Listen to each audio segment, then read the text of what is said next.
বন্ধুরা, আপনারা দেখছেন কুকিং হাউস অফ অনিমা। আজকে একটা কচু শাকের রেসিপি নিয়ে তোমাদের সামনে চলে আসলাম। তার জন্য কচু শাকটা সিদ্ধ বসিয়ে দিয়েছি, একটু নুন দিয়ে দিলাম আর একটু হলুদ দিয়ে দিলাম। এবার মিডিয়ামে রেখে আমি ঢাকা দিয়ে দেব। কচু শাকগুলো সিদ্ধ হয়ে গেছে, এই দেখো কয়টুখানি হয়েছে দেখেছো, এতখানি মতন ছিল, মাঝে নেড়ে দিয়েছি। এবার এটা আমি নামিয়ে নেব। এদিকে তেল দিয়ে দিয়েছি, দেখো কড়াইতে 2 পিস মাথা ভেজে নিয়েছি, ইলিশ মাছের মাথা 2 পিস দেখো।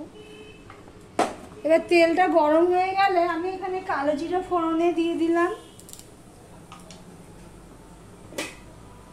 আমি তো কচু সিদ্ধ করেছি, তখন তো নুন দিয়েছি, তাই সামান্য একটু নুন দিয়ে দিলাম, কেননা কাঁচা লঙ্কা ফোড়নে দেবো তাই জন্য। আর এখানে কচু শাকগুলো দেখো কয়টুখানি হয়েছে, 1 ফোঁটা কচুর শাক হয়েছে। যেমন ছোট ছোট মাছের মাথা তেমনি কচুর শাক পরিমাণ। লঙ্কাটা ফোড়ন হয়ে গেছে, এবার 1 ফোঁটা হলুদ দিয়ে দিলাম আর একটুখানি গুঁড়ো লঙ্কা দিয়ে দিলাম আর একটুখানি ধনের গুঁড়ো দিয়ে দিলাম। তোমরা দিতেও পারো, না দিতে পারো, অনেকে মশলা একটুও দেয় না। দিয়ে আমি নেড়ে চেড়ে নিলাম। এই মাথা দুটো আমি দিয়ে দিলাম, ভাজা মাথা। ওদিকে দেখো ইলিশ মাছের ঝোল ফুটছে, কচু দিয়ে করেছি পাতলা ঝোল।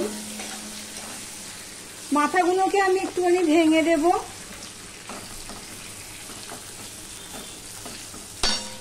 একটু লঙ্কার গুঁড়ো যেহেতু দিয়েছি, 1 ফোঁটা জল দিয়ে দিচ্ছি, দিয়ে আমি কষিয়ে নিচ্ছি।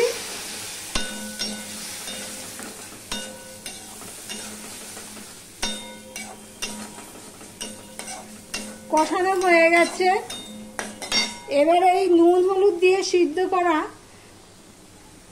এই কচুর শাকগুলো আমি দিয়ে দিলাম।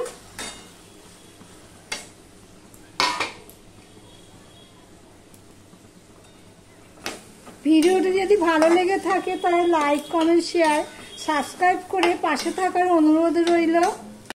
আমি সমানে নাড়তে থাকবো, জলটা একদম শুকিয়ে নেব। কচুর শাক যত টানানো যাবে, যত জল শুকানো যাবে, ততই টেস্ট হয়। দেখো জলটা পুরো টেনে টানিয়ে নিয়েছি, মানে শুকিয়ে নিয়েছি।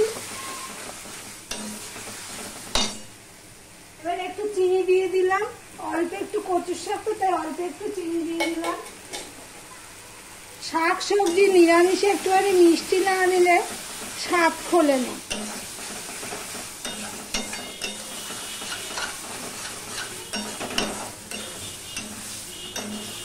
দেখো পুরো শুকনো।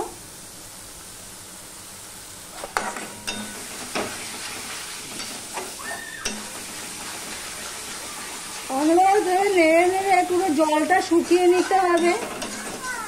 যত শুকনো হবে তত টেস্ট হয়। রান্নাটা আমার এখানেই শেষ হলো, আর ভিডিওটা এখানেই শেষ করলাম।